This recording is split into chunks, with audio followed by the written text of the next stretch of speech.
यार हमने कैसा प्रधानमंत्री चुन लिया, अजीबोगरीब बात करता है। चिता जला दे अपनी अपने परिवार की, रोटी देने वाला नहीं है कोई माँ बाप को। हर उसे एक युवा के आंखों के आंसू से पूछिए जो आज अपने माँ बाप को बूढ़ा होता हुआ देख रहा है और उनके लिए कुछ नहीं कर पा रहा। आज 25-26 साल का बालक जो 4 साल से तैयारी कर रहा है बाप के पैसे पे, आज जब वो उनको बूढ़ा होता हुआ देख रहा है तो उसकी आंखों में आंसू के सिवाय कुछ नहीं है। क्या उसकी तमन्ना नहीं थी कि वो अपने माँ बाप को कुछ सुख सुविधा दे सके? बताइए मोदी जी आपसे पूछता है, युवा पूछता है, भारत नहीं पूछ रहा, अर्नब नहीं हूं मैं, इनकी फैमिलियां नहीं है, इनका परिवार नहीं है, बट हार नहीं मानेंगे। मोदी जी ये देश आपका है तो ये हमारा भी है, हमने भी इस मिट्टी में जन्म लिया है, हम भी इस मिट्टी से प्यार करते हैं, हमारे अंदर भी देशभक्ति है, हम भी आपके उन फैसलों का समर्थन करते हैं जो आपने ठीक किए। बट जहां आप गलत हैं तो बोलेगी प्रजा। देख लीजिए क्या कहा था, चाहे अब्दुल कलाम साहब हो, किसी विद्यार्थी की सबसे महत्वपूर्ण जरूरी विशेषताओं में से एक है प्रश्न पूछना। प्रश्न पूछने में कोई संकोच नहीं है। अगर मैं गलत हूं तो कलाम साहब भी गलत थे और इनको गलत कहने वाला कोई पैदा नहीं हुआ। राष्ट्रीय युवा दिवस, स्वामी विवेकानंद जी ने भी कहा था, उठो जागो और तब तक मत रुको जब तक लक्ष्य की प्राप्ति ना हो जाए। तो रुकने वाले हम भी नहीं हैं। इतना भ्रष्टाचार है, इतना भ्रष्टाचार है जिसकी कोई सीमा नहीं है। अरे करो, लिमिट में करो, 10% 15% करो। तुम्हारे भी भतीजे फूफे चाचा के लड़के हैं, हम कह रहे हैं उनको भी नौकरी दो, बट बाकी तो कुछ फेयर करो हैं, या बाकी की पोस्टें। आपके पास और कामों के लिए पैसा था क्या? देश में कोई और काम नहीं हो रहा? आप चुनाव में लाखों करोड़ों रुपए खराब कर रहे हैं। दिल्ली में घुसते ही बोर्ड लगा रहता है, केजरीवाल 26,000 करोड़ का हिसाब दो। हजारों बोर्ड दिल्ली में लगे हुए हैं, इसमें पैसा नहीं लगता सरकार का। अबे केजरीवाल तुम्हारा कितना दूर का रिश्तेदार है, उसके घर जाके पूछ लो कि हिसाब दो 26,000 करोड़ का। इस बात को बोर्ड पे लिख के पूछने की जरूरत है? अजीब नौटंकी है तुम्हारी। दिल्ली के अंदर आप घुसेंगे, जब भी घुसेंगे तो हजारों बोर्ड लगे रहते हैं, केजरीवाल हिसाब दो। केजरीवाल तुम्हें हिसाब देगा कि रात को क्या कर रहा है, ये सब हिसाब तुमसे केजरीवाल मांगेगा।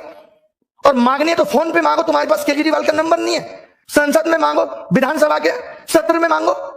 इन सब चीजों में एमसीडी में पैसा लगाने के लिए तुम्हारे पास पैसा है, नौकरी देने के लिए पैसा नहीं है। हलवा समझ के रखा है गई। और अब अगर रोजगार पे बात नहीं हुई तो इस देश का युवा गले में बेरोजगार का पट्टा डाल के घूमेगा। जो ये मीडिया सरकार के कहने पे ये दिखा रही है कि सब कुछ अच्छा चल रहा है, ये बहुत दिनों तक नहीं चलने वाला। इससे सरकार का ईगो इतना बढ़ चुका है कि आज सरकार खुद को देश से ऊपर समझने लगी है। आप कितने भी आंदोलन कर लो, कितने भी प्रोटेस्ट कर लो, आपकी बात पे कोई ध्यान देने वाला नहीं है। और पूछता है भारत, अब युवा पूछता है कि तुम कब हमारी खबर दिखाओगे। अर्नब पूछता है युवा कि तुम कब हमारी खबर दिखाओगे। अगर आज इस देश की सेलिब्रिटी, आज अगर इस देश का न्यूज चैनल आगे बढ़ा है तो वो हमने बढ़ाया है। आज देश का 2.5 करोड़ युवा अगर परेशान है तो इंटू 5 कर लो, 12.5 करोड़ लोग उससे जुड़े हुए हैं। और उन सब के मोबाइल घर में जब टीवियों में ये चैनल डीएक्टिवेट हो जाएंगे तो उनको समझ में आ जाएगा कि हम क्या चीज हैं। हम नेटफ्लिक्स, हॉटस्टार सबको अनसब्सक्राइब करा देंगे इस युवा और उनकी फैमिली मेंबर्स के मोबाइल से।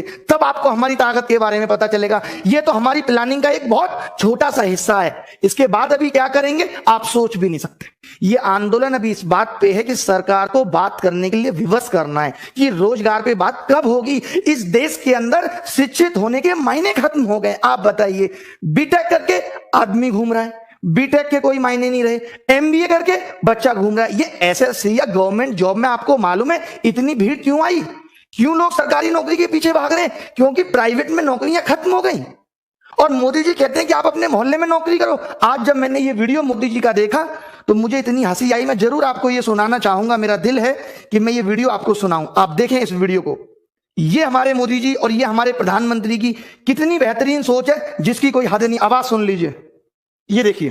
थोड़े थोड़े कारखाने लगे, हर गांव गली मोहल्ले में रोजगार का अवसर पैदा हो और नौजवान अपने ही इलाके में रोजगार कमाए ताकि शाम को अपने माँ बाप के पास जाकर के बैठ सके, माँ बाप के साथ सुख दुख बांट सके, माँ बाप के साथ बैठ करके रूखी सूखी रोटी खा सके। ये हमें करना है। ये बताइए, ये मोदी जी को करना है कि माँ बाप के साथ बैठ के रूखी सूखी रोटी खा सके। एक बात बताओ, दिल्ली और गांव में क्या अंतर रह गया? अगर सब अपने घर के आसपास ही रोजगार करेंगे, क्या मायने हैं इस मतलब के? तब तो फिर सीमा पे भी कोई जवान नहीं जाएगा देश की सुरक्षा के लिए। तब मोदी जी अपना झोला लेके गुजरात से दिल्ली क्यों आ गए थे? ये भी माँ बाप की सेवा करते और वहीं रोटी खाते।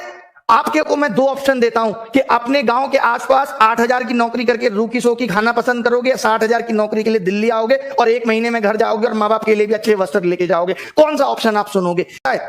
कि अपने मोहल्ले में नौकरी ढूंढूं। क्या नौकरी ढूंढूं? मोहल्ले के सारे कुत्तों को पकड़ के और शहर छोड़ के आऊं? ये नौकरी ढूंढूं गांव में? बताइए क्या करूं? अजीब बात कर रहे हैं। प्राइवेट नौकरी खत्म हुई थी तो गवर्नमेंट जॉब में आए थे।